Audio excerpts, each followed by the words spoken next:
Senhor esteja convosco. Ele está no meio de nós. Proclamação do Evangelho de Jesus Cristo segundo Mateus. Glória a vós, Senhor.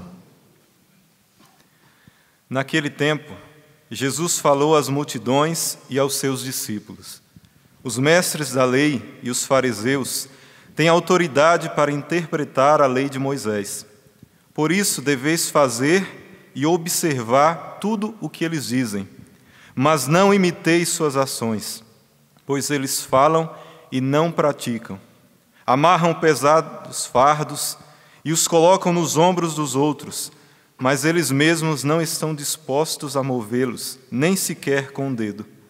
Fazem todas as suas ações só para serem vistos pelos outros. Eles usam faixas largas, com trechos da Escritura na testa e nos braços, e põem na roupa longas franjas. Gostam de lugar de honra nos banquetes e dos primeiros lugares nas sinagogas. Gostam de ser cumprimentados nas praças públicas e de serem chamados de mestre.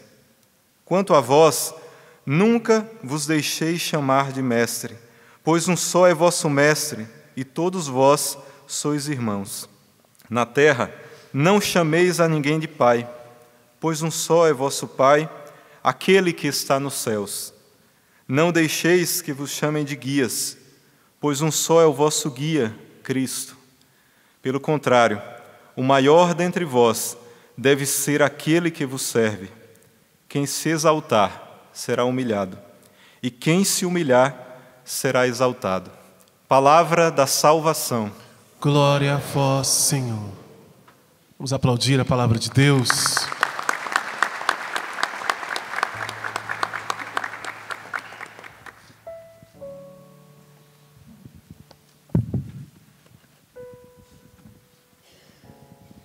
Irmãos, ao preparar essa homilia, eu a direcionei bastante para os nossos pré-diáconos, então peço licença porque eu vou estar voltado para eles. Mas nós já podemos pensar juntos o que Nossa Senhora, o que Maria tem a ensinar e formar na vida de cada um de nós, tanto daqueles que disseram sim a Deus e estão prestes a chegar na ordenação, mas também na vida de cada um de nós.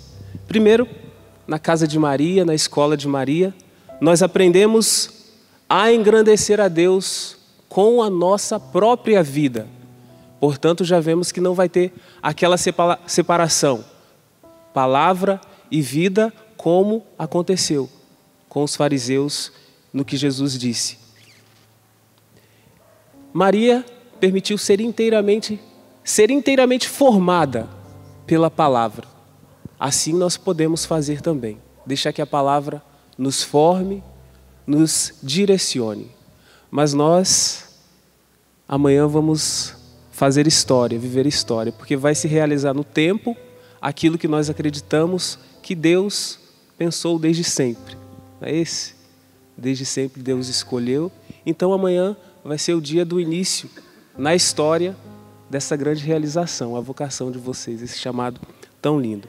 Então, ao serem ordenados diáconos, vocês se tornarão ainda mais homens públicos.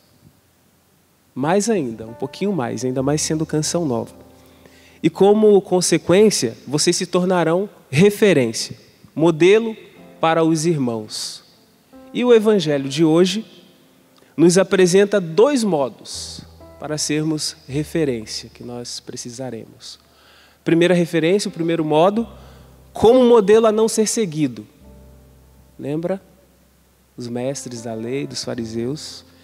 E a segunda referência, o segundo modo, como modelo a ser seguido, mas porque tem Cristo como referencial. Modelo a ser seguido porque o referencial é Cristo. Não porque o modelo é você mesmo. Não porque a referência é você mesmo. Então, Cristo deve ser sempre o centro da nossa vida, da nossa espiritualidade. Então, nós não anunciamos a nós mesmos, o diácono, ao anunciar a palavra, não anuncia uma palavra sua. Nós anunciamos Jesus com a nossa palavra e, consequentemente, com a nossa vida. O que podemos pensar? Nem sempre vocês estarão vivendo 100% a palavra de Deus, mas ainda assim deverão anunciar. Ainda assim deverão anunciar. Por quê? Porque essa palavra não é sua. A palavra de Deus é uma realidade que nos supera. É maior que nós. Então nós não podemos privar o povo de Deus do direito que ele tem à palavra. O povo de Deus tem o direito de ouvir da boca dos diáconos, do diácono Gilmar, diácono Joaquim, diácono Ellison, todos os mistérios que a palavra de Deus comporta. Talvez você não chegue a fazer uma experiência mística, mas você vai deixar de falar da experiência dos místicos, porque você não vive essa experiência ainda.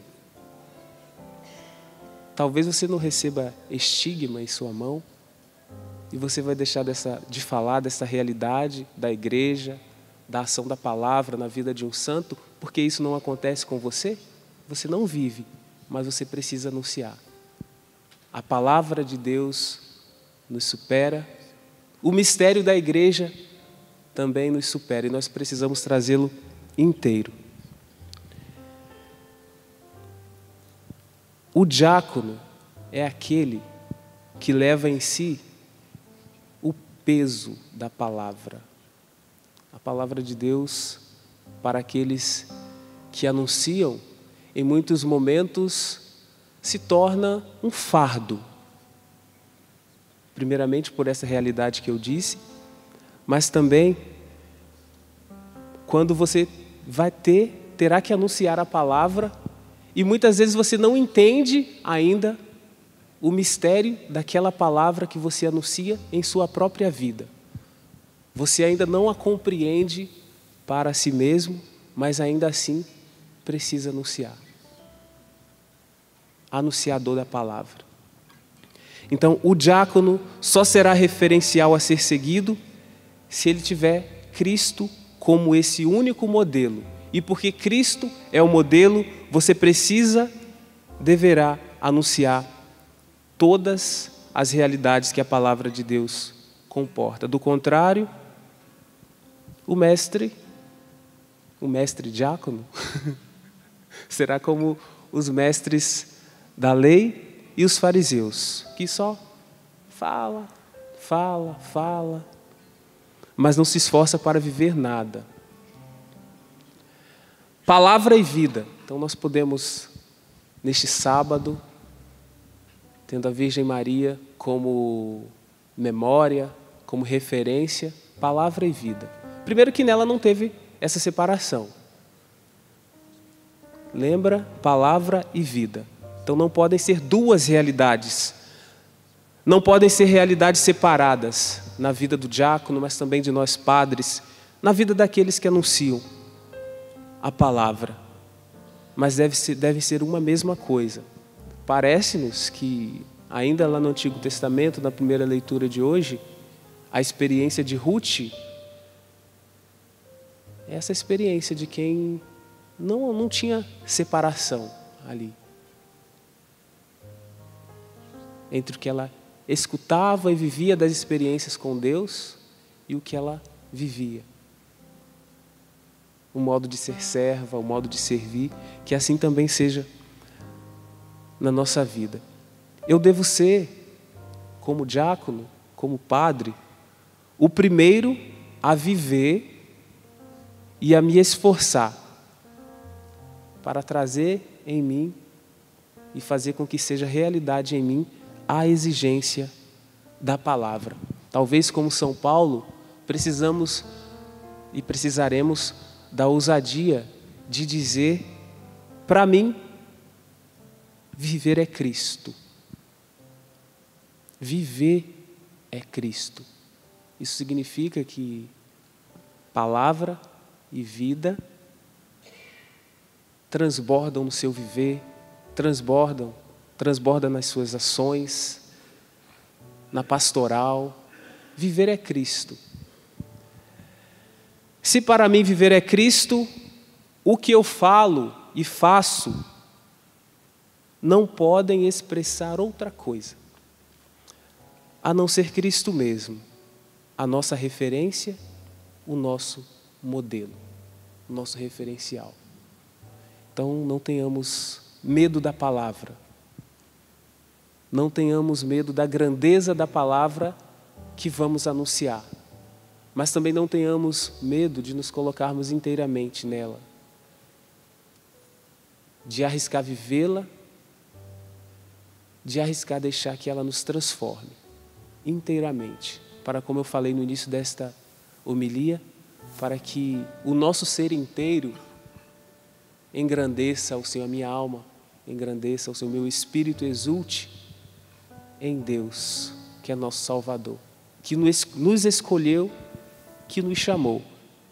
E talvez, nesse momento que eu vos falo, que amanhã vai se concretizar no tempo, a ordenação diaconal, talvez tenham pessoas inquietas, e a partir dessa experiência, dessa liturgia, onde nós celebramos o sim que cada um de vocês deu a Deus, faça a experiência em casa, talvez, de dizer o seu sim a Deus, à igreja, de superar o medo do chamado, o medo do anúncio da palavra, o medo de não dar conta. Neste mês vocacional, o Senhor alcance os corações que se dispuseram a dizer sim. Aqueles que ainda estão descobrindo, mas aqueles que já dão passos. Alguns já fazem caminhos para a Canção Nova, ou vocacional para a diocese, alguma congregação. Quero apresentar cada um em oração neste final de homilia. Quero convidar os padres a ficarem em pé, toda a assembleia, para rezarmos, apresentando as vocações a Deus, partindo dos nossos irmãos Gilmar, Joaquim, Wellison. Eu quero apresentar cada pessoa que sente um chamado de Deus. Alcança, Senhor, os seus filhos com a graça do Teu Espírito, dando coragem para que eles digam sim. Dando coragem, Senhor, para que eles não tenham medo de anunciar a grandeza da palavra, de anunciar este grande mistério que nos supera, este grande mistério que deve transbordar em nossa vida. Ilumina-nos, Senhor, para que a Tua graça nos direcione. Ilumina-nos, Senhor, para que a Tua graça nos transforme, Senhor. Alcance os corações dispostos a corresponder, Senhor, ao Seu chamado. Envia, Senhor, Teu Espírito sobre Teus filhos.